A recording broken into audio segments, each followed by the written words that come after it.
वह अचिंत्य है, चिंतन भी नहीं किया जा सकता। थॉट, चिंतन, कांट यही तो कहता है, वेस्टर्न फिलोसोफर, कि सीमित बुद्धि से असीमित परमात्मा को नहीं पाया जा सकता, कटोरे में समंदर को नहीं भरा जा सकता, तो फिर दोनों का मिलन कैसे हो? तो कटोरे को समंदर में फेंक दो, हो गया मिलन। जितने लोग कटोरे में समंदर डालने की कोशिश कर रहे हैं वही परेशान हैं।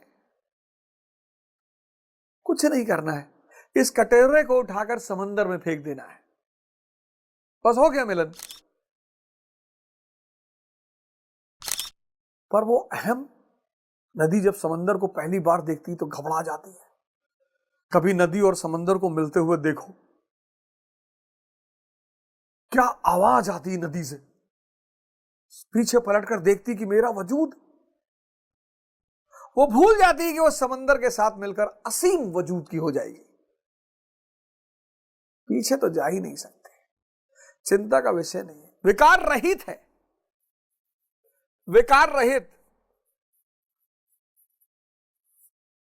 विकार रहित। किसने देखा? तत्वदर्शियों ने।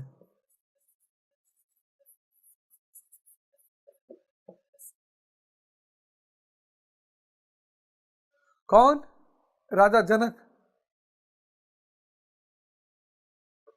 अब देखो राजा जनक, एक सन्यासी उनके दरबार में पहुंचा, उसने कहा हम संत होके अपने आप को नहीं साध पा रहे हैं और आप राजा होकर कैसे संभव है, मैं संसार छोड़ ही नहीं पा रहा हूं। तो राजा जनक सिंहासन से उतरे, गए, स्तंभ था, उसी स्तंभ को पकड़ लिया, लगे चिल्लाने कि स्तंभ से कि छोड़ मुझे, छोड़, छोड़ क्यों नहीं रहा?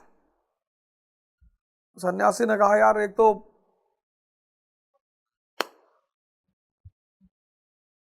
जवाब देने दूर छोड़ दो, नाटक कर रहे हो यार। क्या नाटक कर रहा हूं? तुम्हें जवाब मिला कि नहीं? मैंने स्तंभ को पकड़ रखा है, स्तंभ ने मुझे नहीं पकड़ रखा है, हमने संसार को पकड़ रखा है, संसार ने हमें नहीं पकड़ रखा है। और संसार का एक नियम है, जो आपको प्रेम करे उससे आप प्रेम करो, बाकी सिर्फ धर्म निभाओ। सबसे प्रेम करोगे तो फंस जाओगे, फिर तो बहुत बुरा फंस जाओगे। धर्म, पुत्र का धर्म, पिता का धर्म, भाई का धर्म, हर चीज का एक धर्म है, उस धर्म को निभाना बहुत जरूरी है।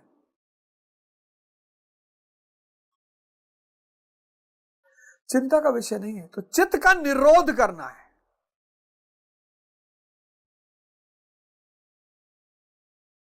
और चित्त में बादल घूम रहे हैं, चित्त में बादल घूम रहे हैं, और जब तक बादल घूम रहे हैं, इसलिए ध्यान का एक चरण ऐसा है जो बड़ा खतरनाक चरण है। मौन होकर सिर्फ बैठना है, कुछ आपके हाथ में है ही नहीं, अक्रिय है ध्यान। जहां आपने कुछ किया आपका मैं एक्टिवेट हो गया। कुछ उसकी क्रियाएं हैं, शुरुआत में ट्रेनिंग कराने के लिए होती हैं, बैठाने के लिए होती हैं, आप ऐसे कर लो, आप वैसे कर लो, यहाँ लाइट दिखाई पड़ रहा है, यहाँ ट्यूब लाइट है, वहां खंभा लगा है, वो टीवी चल रही, फलाना चल रहा, वो सिर्फ आपको बैठाने के लिए है। एक समय आएगा जब आप बैठने लगोगे, उसके बाद सिर्फ बैठना है। फिर आपको गाना गाना है, दीवाना तेरा तुझे यूं बुलाए, ये मर्जी तेरी तू आए ना आए। आप पैदा हुए, वो आपका हाथ पकड़ा हुआ था, धीरे धीरे आपने उसका हाथ छोड़ना शुरू कर दिया, और आप मन के स्तर पर इतना हावी हो गए कि वह आपसे बहुत दूर हो गया। है तो आपके बहुत अंदर ही, लेकिन दूर बहुत हो गया। ये दूरी किसने जनरेट की? आपने। उसने आपको नहीं छोड़ा, आपने छोड़ा। मैं बढ़ता चला गया। अब जब मैं घटता चला जाएगा और घटते घटते घटते घटते जिस दिन मैं डिसअपियर हो जाएगा, वो आ जाएगा। जब मैं था तब हरि नहीं, अब हरि है मैं नहीं। जब मैं था तब हरि नहीं, अब हरि है मैं नहीं। इंद्रियों का विषय नहीं है दर्शन। इसलिए तो भारत के इतिहास में,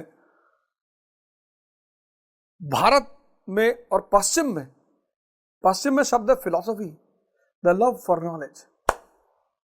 प्लेटो, एरिस्टोटल, realm of ideas।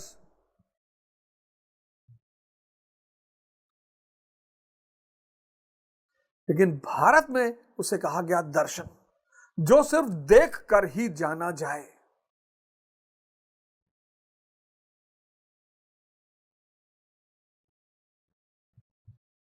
इसलिए भारत की परंपरा अद्भुत है। राजा जनक, बुद्ध, महावीर, शंकर, आदि गुरु शंकराचार्य, गुरु नानक देव जी, कबीरदास जी, संत रविदास, और भारत का ये आकाश मंडल इतने तारों से भरा हुआ है, जिसमें मेरे सबसे प्रिय, अब इसके लिए मैं क्या कर सकता हूं, मेरे सबसे प्रिय है संत कबीरदास जी।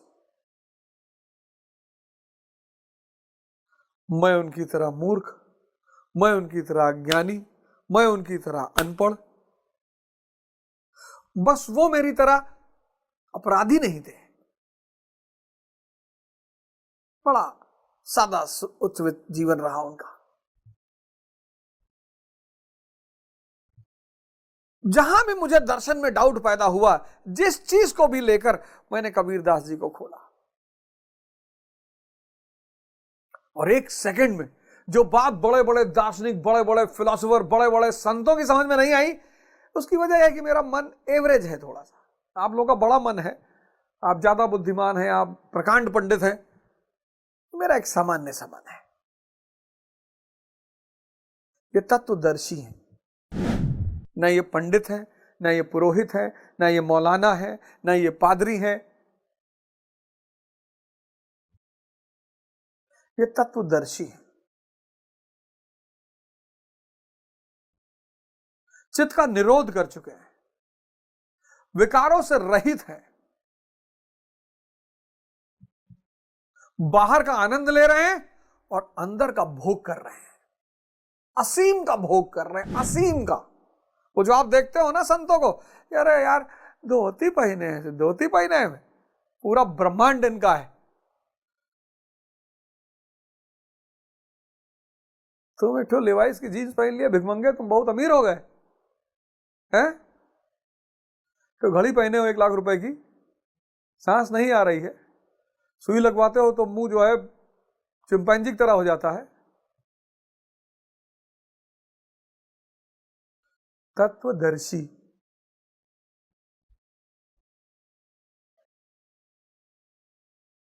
मेटाफिजिक्स,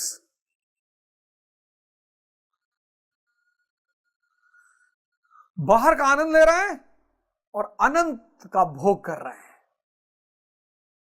असीम का।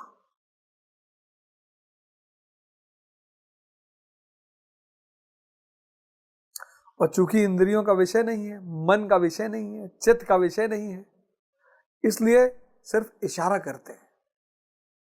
वो इशारा बाइबल में है, वो इशारा कुरान में है, वो इशारा श्रीमद् भगवत गीता में है,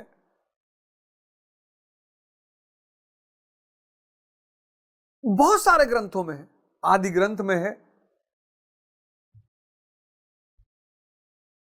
और आपसे कहते हैं कि अगर इशारा समझ में आ जाए तो आ जाना, आत्मिक पथ पर आ जाना। और एक बार तुम आत्मिक पथ पर चलने लगे, फिर ये पूरी कायनात की शक्ति तुम्हारे साथ हो जाती है। परीक्षाएं लेती है, गाली सुनवाएगी तुमको, सिर्फ इसलिए कि तुम्हारा अगर मैं जिंदा है तो गाली बुरी लगेगी। अगर अवधोजा अपने आप को कुछ मान रहा है तो उसको गाली बुरी लगेगी। जब वो जानता है अवधोजा कोई अस्तित्व ही नहीं है, तब काहे लगेगी।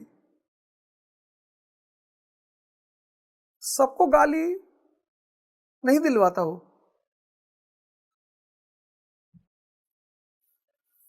बड़े किस्मत वालों को गाली भी दिलवाता है।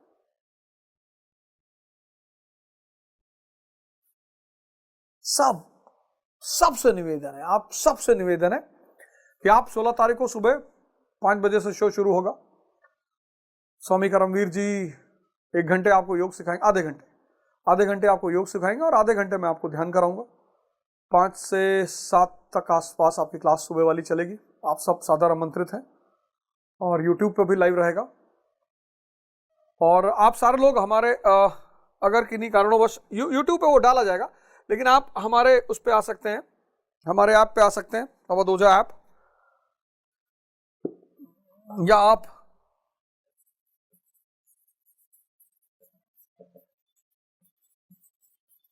या फिर आपको YouTube पे लाइव कर दिया जाएगा, आप वहां से भी देख सकते हो।